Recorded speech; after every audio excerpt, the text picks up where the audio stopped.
suis à Bandarabas, il est 21h30 et j'ai jamais de ma vie senti un air aussi humide.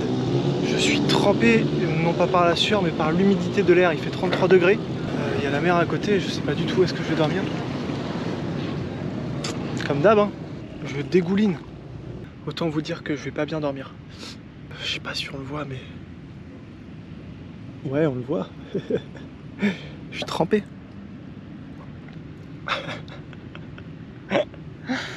Oh bon, très grosse mauvaise nouvelle, le matelas est irrécupérable là, il est totalement crevé. De 1 et de 2, il fait tellement chaud que c'est limite si je suffoque pas dans la tente. L'hôtel le plus proche il est à 8 km. Donc autant dire que j'irai pas.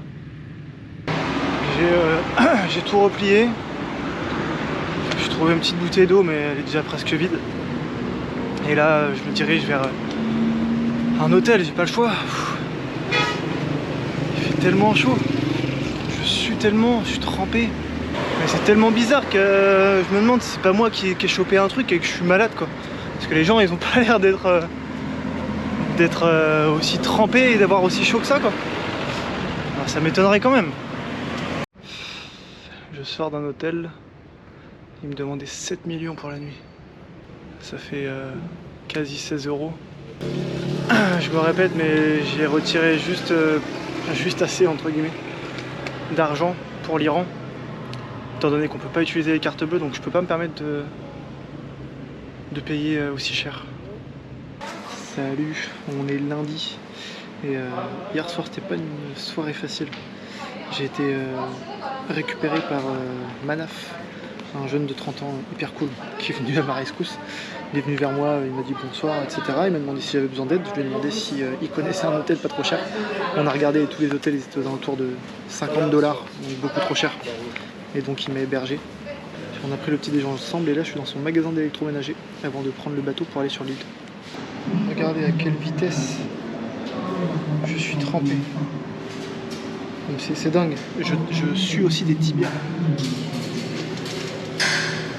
La chaleur elle est vraiment indescriptible.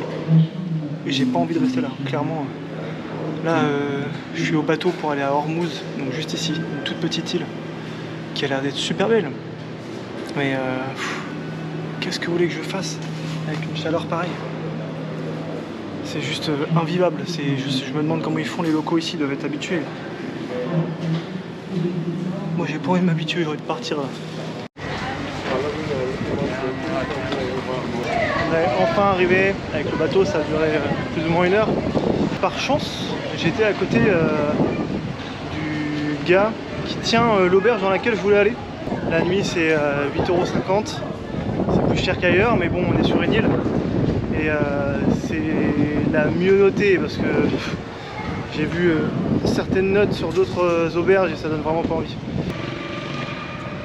Une plage, oh, la mer et une plage, ça va être trop cool de pouvoir me baigner. Oula.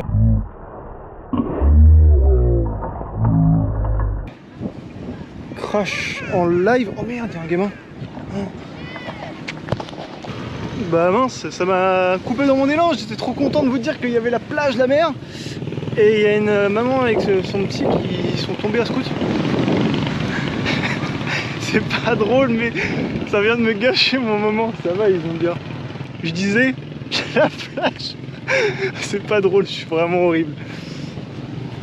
Mais ça va, ils vont bien, je pense, je crois, j'espère. Je vous avoue, j'ai une seule crainte, c'est d'aller dans l'eau et que l'eau elle soit bouillante. Mais bon, ça m'est jamais arrivé de toute ma vie d'aller dans de l'eau vraiment chaude dans la mer. Donc je vois pas pourquoi ici ça serait le cas. Une chambre. La clim. C'est nickel, c'est nickel. En attendant, je vais aller me doucher. Et je vais aller me doucher. Et je vais aller me doucher. Il est 4h30. Je suis pas prêt pour la rando de 4 h là. Mais il va falloir. Let's go. 5 h du matin. On commence par une petite balade dans la mangrove. Donc il fait déjà 32 degrés. Et c'est pour ça en fait qu'on se lève aussitôt. C'est pour pas avoir les presque 50 degrés dans la journée.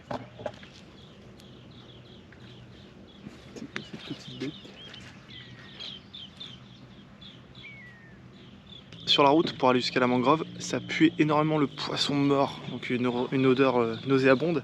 Et il vient de me dire qu'en fait c'était du poisson séché qu'ils mettaient au pied des arbres pour fertiliser les arbres.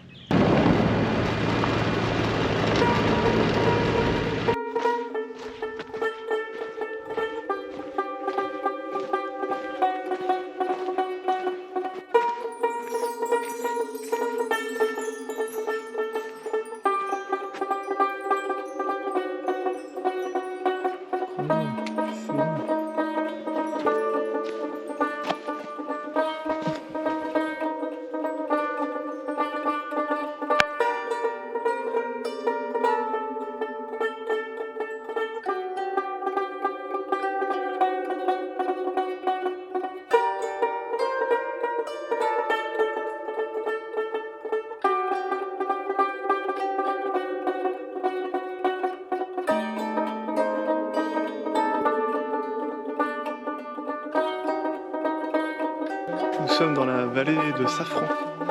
C'est un décor de film, clairement. Les couleurs sont magnifiques.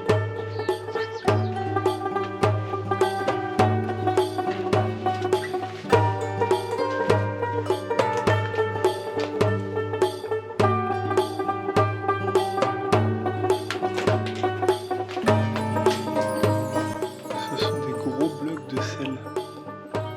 On le tente ?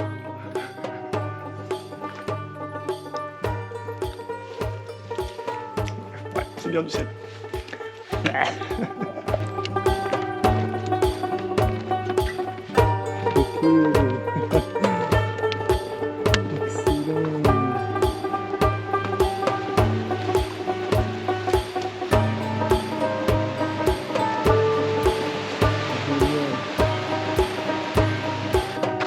Ah oui, d'accord.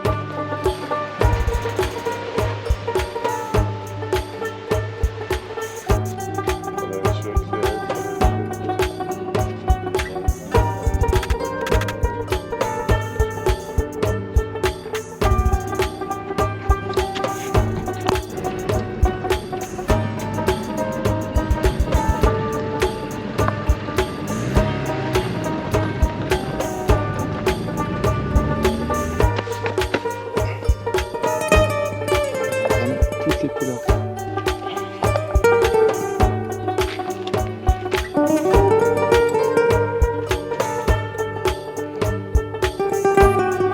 Excellent.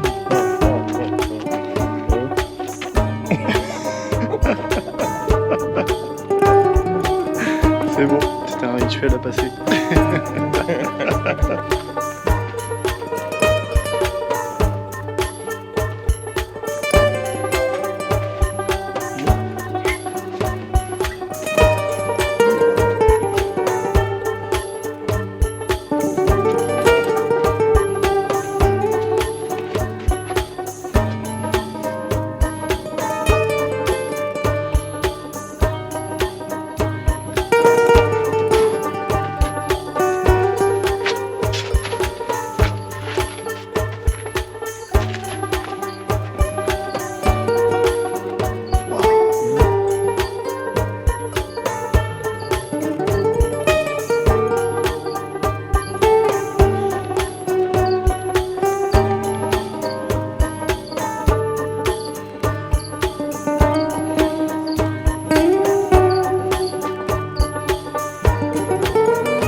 Là on arrive sur Red Beach.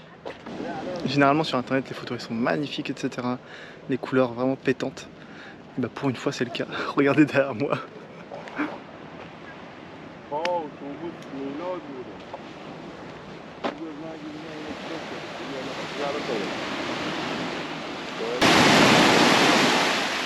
خب دوست قشنگم تویی که اینا رو برگردوندی دادی من برگردونم به طبیعت. ما شیشه رو خالی کردیم. Ali et son ami viennent régulièrement sur cette plage pour la nettoyer parce que malheureusement il y a énormément de plastique sur cette plage. C'est vraiment bête parce qu'elle est vraiment magnifique comme vous avez pu voir les images précédentes. Donc je lui donne un petit coup de main. Essayer d'en enlever un maximum. Let's go.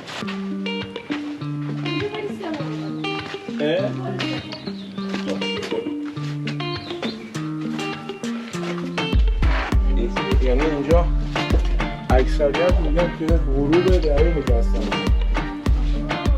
یعنی میگن غروب ها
C'est de loin l'endroit le plus magnifique et complet que j'ai pu visiter en Iran. Pourtant, j'ai fait quelques kilomètres en Iran, j'ai vu pas mal de choses, mais c'est tout ce que je voulais, la nature, les choses improbables. Là, je mérite une bonne douche, je suis trempé. Il n'y a pas grand monde sur l'île, du moins j'ai l'impression, mais de toute façon, l'après-midi... il n'y a personne. Donc j'espère que la petite épicerie va être ouverte parce que j'ai vraiment faim et j'ai plus rien du tout à manger mis à part des pâtes. Sauf qu'il n'y a pas de cuisine dans ma chambre d'hôtel dans laquelle je suis. Je suis passé devant 5 supposés petits supermarchés, enfin épiceries. Elles étaient toutes fermées. Je suis en train de faire le tour de l'île. Je suppose que je dois être le seul à aller dans un magasin, chercher du pain. Forcément, il n'y a rien. Il n'y avait vraiment que dalle dans la petite supérette. Je vois des biscottes. Je me dis, bon, bah, ça fera l'affaire, ça remplacera le pain. Je sors, je prends une biscotte parce que j'ai faim. Les biscottes, elles sont à la vanille. Qui fait des biscottes à la vanille? Donc, je vais manger des biscottes à la vanille avec du fromage frais. Ça va passer, ça va très bien. Ma chance légendaire est de retour. Je suis arrivé à l'auberge, la porte est fermée, le proprio il répond pas. Il fait chaud là, il fait 44. Tout le temps il m'arrive des conneries, ça m'énerve. J'ai du fromage, enfin une sorte de fromage frais, des bêtes chauds, j'ai pris du lait. Truc que je fais jamais. Là je me dis bon, je suis en auberge, je vais me prendre du lait pour aller mettre à la poubelle les briques de lait. Et je pense que ça va être pareil pour le fromage. Oh là là, Ali, j'allais vous le recommander en plus. Non, Ali est vraiment cool. Il est vraiment cool. Donc il a cette auberge. Bon, pour être totalement franc, ça paye pas de mine. Il y a un lit avec un matelas super dur. Vraiment dur. Des oreillers hyper durs. Mais on dort bien. On dort bien, il y a la clim. Il y a la douche, toilette. Il y a un petit frigo. On paye un peu plus de 8 € la nuit. Et par contre, ce qui fait tout, c'est Ali. Il est hyper cool. Il rigole tout le temps. Il parle pas beaucoup anglais. Et c'est lui qui m'a proposé de faire le tour de l'île, qui m'a accompagné. Donc Il m'a économisé beaucoup de sueur, étant donné qu'on a pris sa voiture pour aller d'un point A à un point B. Et il y a plein de choses que j'aurais pas pu voir de moi-même, hein. Il habite ici depuis 96, si je me trompe pas. Mais Ali, là, il déconne parce que j'appelle, ça répond pas, je sonne, je frappe, ça répond pas. Comme vous le savez, mon matelas, il est crevé. Je suis assez content, j'ai trouvé des trous. Un trou ici, et un trou ici. Ils sont petits, mais on les entend là. Donc un là et un là. Et de l'autre côté, bah voilà, on les voit très bien. On a un trou ici, et un deuxième ici. Et l'objectif, ça va être de trouver des rustines. On verra ce qu'on peut faire. Mais je suis content d'avoir déjà trouvé. Il y a 4 trous. Il est presque 17h et on va aller se baigner.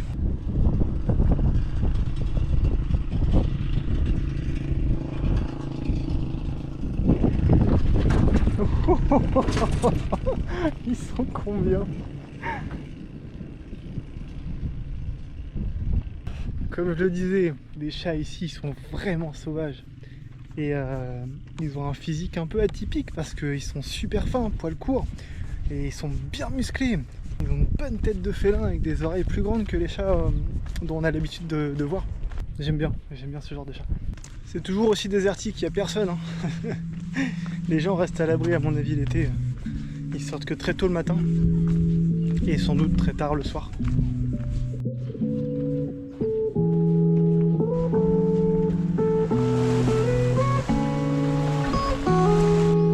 La mer, c'est cool. J'espère qu'elle n'est pas trop chaude et j'espère surtout qu'elle n'est pas trop froide.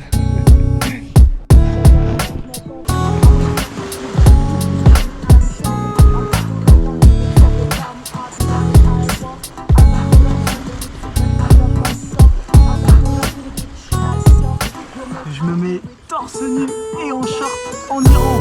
Attention.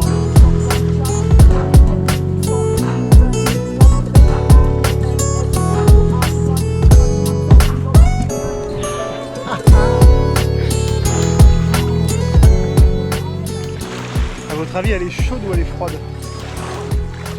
Bon, de 1, elle est loin d'être transparente.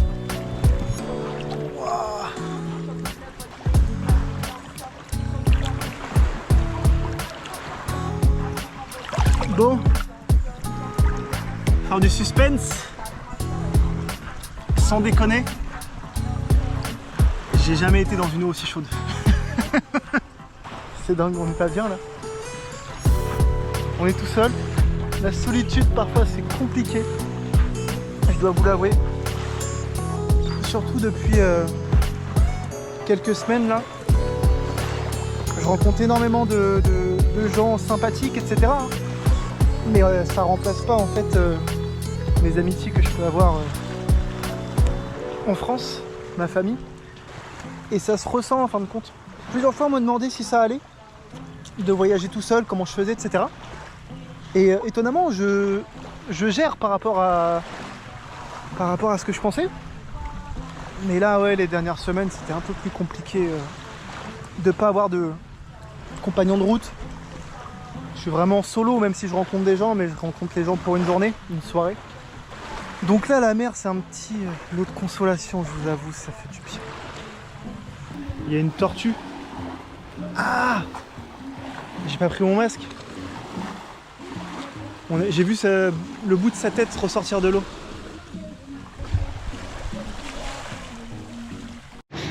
Me voici de retour à Bandar Abbas et cette fois-ci avec mon visa pour le Pakistan. Je suis trop content, Donc le plus dur pour le Pakistan, c'est de trouver la personne qui va pouvoir vous faire la lettre d'invitation. Une fois que vous l'avez, c'est simple. Le formulaire à remplir sur le site du gouvernement pakistanais. Et ils répondent dans la journée, quoi. C'est incroyable. C'est incroyable. C'est pas du tout comme le consulat iranien. Ça va super vite. Il fait encore 45 degrés. Je vais prendre la direction du coup vers le Pakistan.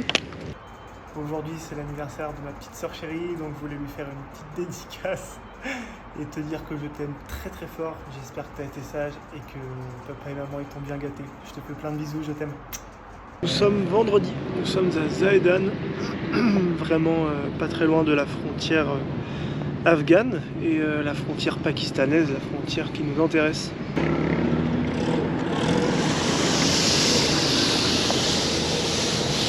Il est 14h15 et là je suis dans une mauvaise posture. J'étais dans un taxi, je lui ai dit que j'avais que des dollars, que j'avais que 50 $. Le gars il me dit que 5 $ c'est bon. Il commence à m'emmener, je lui ai dit tu me dois 45 $. Il me dit ouais mais j'ai pas de quoi changer. Je lui ai dit bah tu me laisses là, tu me laisses au bord de la route. Après il a fait demi-tour, il a dit qu'il allait voir pour faire du change. Au bout de je sais pas peut-être une demi-heure, 35 minutes, on a réussi à faire du change en roupies pakistanaises avec un taux de conversion pourri. Donc dès que j'ai fait le change, on re-rentre dans la voiture. Je lui donne l'équivalent de 5 € en roupies. Et là, il me dit non, prends mon paquet d'argent. Et il calcule et il me redonne 3 billets sur l'alias qu'il y avait. Et je lui dis non, tu m'as dit que c'était 5 $, donc ça s'équivaut à ça. Et on fait du translate, Google Traduction. On arrive à la pompe à essence. Et il me dit non, moi c'est 10 millions de monnaie iranienne, donc ça faisait pratiquement tout mon argent, quoi, pratiquement 50 $. Et je lui dis non, c'est mort. Je lui dis moi je te donne ça ou rien. Et il commence à rigoler. Je lui dis c'est bon, je me casse. J'ai sorti l'équivalent d'1 € en monnaie iranienne. J'ai foutu sur son fauteuil.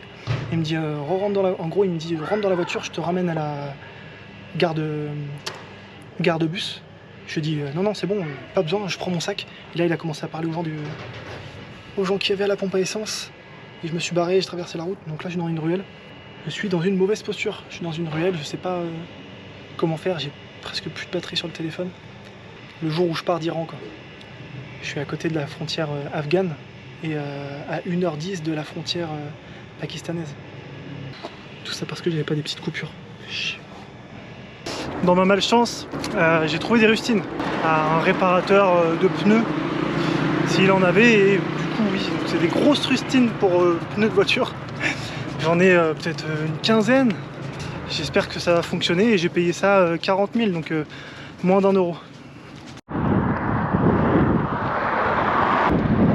Ce sont sans doute les dernières images d'Iran que vous voyez. J'étais au poste de contrôle de police. Les policiers étaient super cool, dont un qui était vraiment cool. Il m'a rempli ma bouteille d'eau avec de l'eau super fraîche, il m'a fait attendre dans une sorte de local pour les policiers quand ils doivent se reposer. Et il m'a dit d'attendre ici pendant qu'il cherchait une voiture pour moi. Donc il a trouvé une personne qui allait donc jusqu'à la frontière. Et donc là on s'est arrêté pour qu'il puisse faire la prière. Mais je ne vais pas payer presque 50 $ du taxi de tout à l'heure. Je suis bien content, même s'il m'a arnaqué quand même de 5 € sur le change, plus l'argent que je lui ai donné avant de partir. Les 1 €. Mais bon, on s'en sort pas si mal que ça. L'Iran c'était quand même quelque chose de fort. C'est un pays qui est pas entièrement développé, hein. Il y a énormément de déchets. Les gens ils sont vraiment très gentils, accueillants et tout ce que vous voudrez bien. C'est un truc de dingue. J'ai jamais vu un truc pareil. Même la police. Donc non, c'était vraiment une expérience à faire. L'endroit le plus beau pour moi c'était Hormuz les derniers jours. Je suis resté 3-4 jours sur Hormuz, c'était magnifique. L'eau, j'ai vérifié, l'eau était à 35-36 degrés. Donc j'ai jamais été dans de l'eau aussi chaude que ça. On continue le voyage, c'est dingue. J'arrive pas à croire que je suis dans des pays comme ça, quoi. On termine la semaine là-dessus et on commencera la semaine prochaine avec la découverte